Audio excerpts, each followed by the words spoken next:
Coming up next on Virginia Outdoor Life. Join us as we go quail and pheasant hunting in Waverly. Plus, we'll take you on a hike through one of the most beautiful places in all of Virginia. And we show you how to make your own lures, guaranteed to catch the big one. Stay tuned. All this and more straight ahead on Virginia Outdoor Life.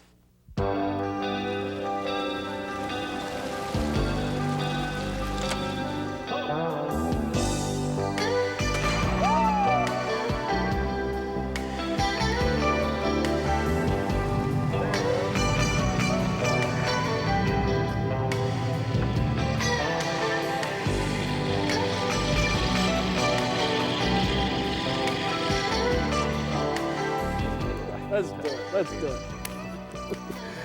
All right, folks, welcome to Virginia Outdoor Life once again for Saturday, December the 7th. My name is Jim Hale, and alongside me once again, as always, the Captain, Eric Burnley. How you doing, Captain? I'm doing great, James, and yourself? Good. How was Pennsylvania? Cold, wet, and snowy, and I'm glad to be back in Virginia, where it's just cold. Yeah. Well, you know, we've had snow out there in a lot of places, but thankfully we didn't have snow on Wednesday because I went up and had the time of my life at Sussex Shooting Sports. Photographer Mike Bibbo and I went back up to see Bob Hall and his bunch up there, and boy, did they hook us up with a fantastic quail and pheasant hunt. We headed up to Waverly where we met up with Russell Garrison and Joe Ray and took aim. Bird, bird. Russell, she's standing. Whoop. I'm gonna run him out. Whoop.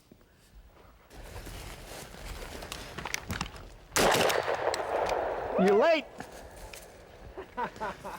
Good shot, Joe. Deal. You got feathers. I got feathers. I think you got bird too, guy. I think I got meat. The farmers don't have any interest in planting feed patches, and birds have to have feed, whether it's soybeans or millet or milo, or they're so busy farming they're tending to the land and cutting edges back, and bush hogs are a detriment. We need more dish arrows, opening up land and planting feed. The Game Commission had their own program years ago, and it kind of, when the early outs went out and the money got short, it kind of died out. We'd like to get that program back. I thought that was my bird. It was. Why didn't you shoot him? For me. Why didn't you shoot him? Well, I turned around, I saw you, and I thought I'd let you get I was trying to get out of the way. Come on up. See him on the other side of the house? Bird's moving. Catch him, Jill. Catch him, Jill. Catch him, Jill. He flew away. Another bird won. The wind doesn't affect the dogs that much, but the wind will cause the birds to be skittish. A leaf turning over will flush a bird. Right. But it's not near as bad on the dogs. I mean, hunting into the wind like we are, the dogs can smell a bird a whole lot farther. That was not going anywhere. Dead. Dead, Chuck. Dead.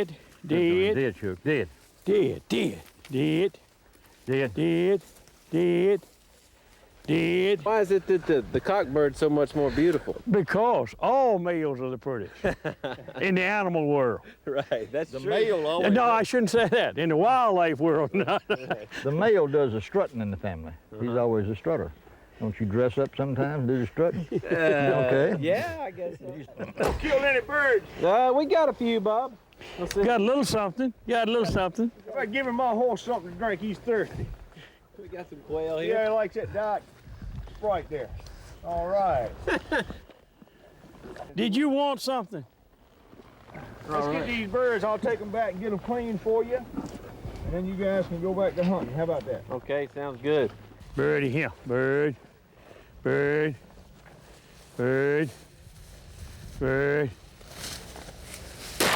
That's your boy! Laid him down that time. Oh, yeah. Give me five. Oh, good boy, Jake. Good boy, Jake. Good boy. That's a good boy. Yes, it is. Man, I tell you, hunting with those dogs is something else. They make the hunt. The dog makes the hunt. Anybody can go out and kick a bird up and fool Right. around out in the woods, but when those dogs are working, they come up on point. It's just that's what makes the hunt. It really does. Yeah, and I'll tell you what, Russell and Joe, you can probably see they're pretty quick. They put me You to gotta be- shame well, out you there. got to be man. quick on the quail because he ain't gonna give you much chance to shoot. No, he won't. Thankfully, though, Bob Hall let us go out and shoot some clays afterwards. So I worked on my reflexes a little there you bit. go. And I'm going to be ready next time, Joe and Russell. I'm going to get you guys. Well, maybe not, but I'll have a little better day. There you go. All right, folks, time for a little news now. You've probably seen the story on News Channel 3 about that black bear who's been roaming around out in Chesapeake. Well, that wild bear has been hanging out in Western Branch. He's a big boy, about 300 pounds, and he's been finding it more and more difficult to stay away from us humans. That's because of all the new development going on in the area. Wild animals like this don't have as much room to roam. Since we have a sprawling human population encroaching upon bear habitat, these human-bear interactions we're seeing is on the increase. We've documented many of these. You absolutely want to share with your children that wild animals are wild. You want to keep them wild, so that means you don't feed them, you don't pet them, you don't try to cuddle them. Yeah, and unfortunately, it's not such an isolated incident. A cub was just hit by a car in Suffolk last month. Fortunately, the little guy got some medical attention and has since been released back into the wild, Captain. It's just a sad situation. You know? I don't think anybody's going to want to cuddle that 300-pound bear. No. I think that's Not pretty at all. safe. Yeah. You know, we just mentioned I was up north this week, and they've got a cougar running around northern Delaware. Uh-oh. And taking care of the feral dog and cat population real well. You let your dog out at night or your cat out at night, he don't come back. Well, that cougar's eating pretty good. He's eating iron hogs, son. I don't think the bear's eating any pets, though. No, Stick no. around, folks. Lots more to come on Virginia Outdoor Life. When we return, we'll show you some of the sights to be seen hiking through False Cape State Park.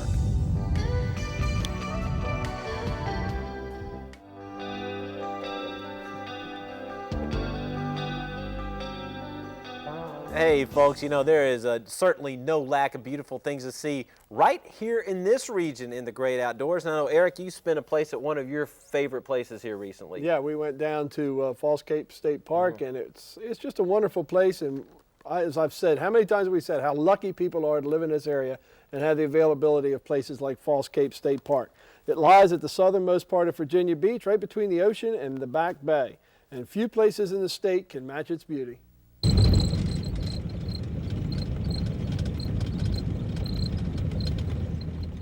This area that we're looking at now is called the Wash Woods site, and the community of Wash Woods stood here in about the 1800s. The church was, I think, erected in like 1888.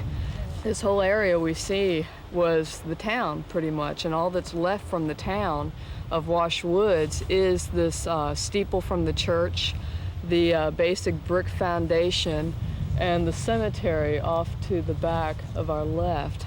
The community was erected from a shipwreck called the John S. Woods, and that's how they got the name Wash Woods, was from the shipwreck that they took the ship apart and they used the wood from the ship for a lot of their homes and buildings out here. I think that's one of the things that makes this particular park so unusual is that you got freshwater on one side, saltwater on the other, where the Outer Banks and other areas, the Barrier Islands of Virginia, for instance, there's saltwater on both sides. And this is an inlet that used to cut through from Back Bay to the ocean. Right now, we'll probably see snow geese, tundra swans, quite a variety of ducks, not just your usual mallards, but also wood ducks, teals, buffleheads, mergansers. Just the duck population out here is phenomenal, and they're really, really gorgeous ducks to watch. And this is the perfect platform to watch them from. Yeah, really nice, and volunteers that built it deserve a lot of credit for putting something up like this. It's really Definitely, definitely.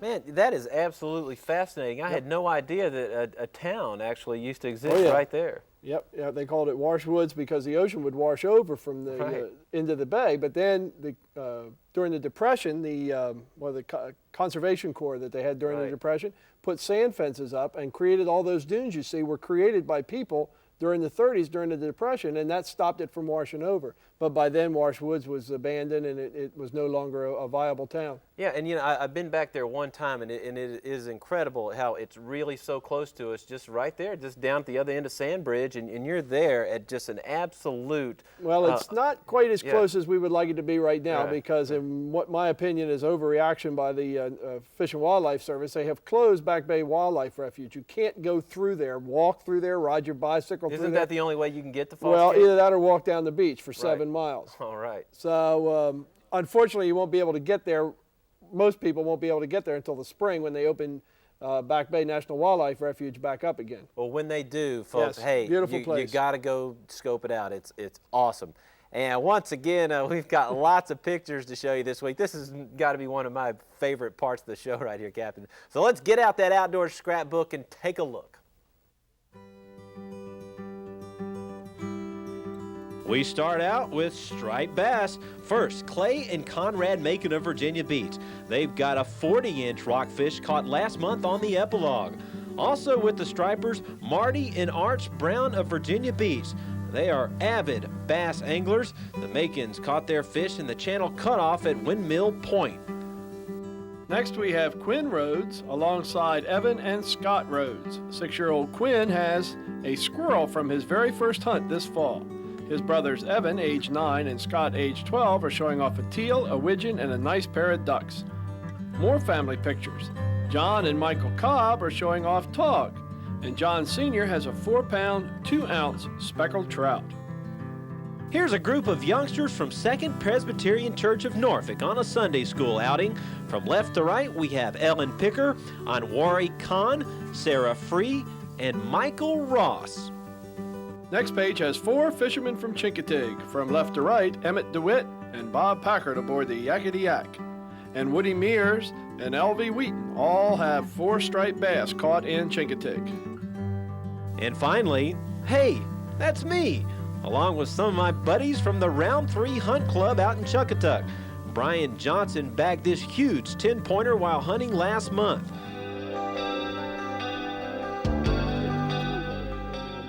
Hey, folks, glad to have you join us again here. And we got a cool story right here, Captain. I think It's pretty so, neat. absolutely, yes. Yeah.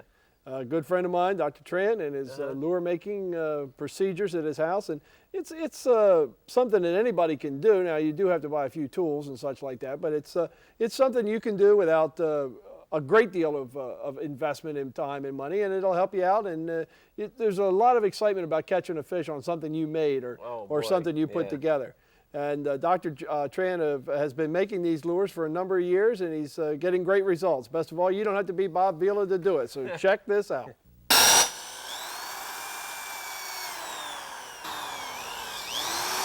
Doc. Hello. How you doing? How you doing? Good to see you. Good. What do you want to do, make some plugs tonight? Yeah, we might well. You've got a pretty good setup here to do it, but I think if the folks at home can see this, they'll realize that they can do it too. It's not that difficult. It just takes a little bit of time and a little bit of effort, and you make up all the plugs you want. What do you start with? Okay. You start with a regular dowel like this? Yes, we do this. And this is any hardware store? Any hardware, 3/4 hardwood dowel. We're making these 4 inches in length, and it'll come out something like this. Right. In the final product. The final product before you put the hook in. And what I'm doing right now is just drilling a little pilot hole in the end of the dowel to get started to make the front end of the plug. And the next step is to fix up the front end of the plug so that you'll have the cup. And that's important because that's what makes the plug splash and right, because gives it a pop as it goes across the water. All right, the next step is to taper the back end. This one's been tapered a little bit and then drilled. But what we're trying to do is get it so the back end's a little smaller before we drill this big hole. And what I usually use is this little block plane. This is just a regular shot plane. I've made a little jig on the side of it to hold a piece across the back of the plane. Use the plane to taper the plug. And once that's been done, just a little coarse 80 grit sandpaper.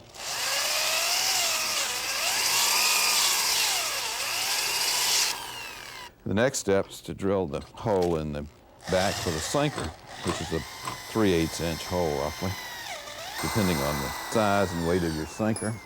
And the next part is probably the most difficult part. Yes, it is. And that's to try to line up this that front hole hole straight. and Come out the come back. out in the middle of the back one. That's it.